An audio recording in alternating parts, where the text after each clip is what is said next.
हैदराबाद, दिल्ली, जम्मू, पटना, सिवान, गाजियाबाद, गुड़गांव, नोएडा और दुबई के बाद सरजमीन कोलकाता में करीम रेस्टोरेंट का पहला शाख गुज़श्ता कल रात शानदार स्थिरता इंटाली के एमएलए सन्नो कमल शाह के हाथों केजर होटल CIT रोड नजदीक रामलीला पार्क हुआ। दिल्ली से आए हुए आसिफ उद्दीन ने कहा, दिल्ली करीम रेस्टोरेंट के तर्ज के मुगलाई खाने की डिश कोलकाता में फराहम की जाएगी।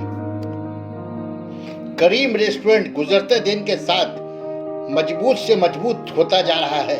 कोलकाता के करीम रेस्टोरेंट के रुए रवा आसिफ उद्दीन, सैयद अशरफ, एस हैदर, पोल्टू भाई, अहमद तनवीर और कलीम भी इफ्तारी तकरीब में मौजूद रहे।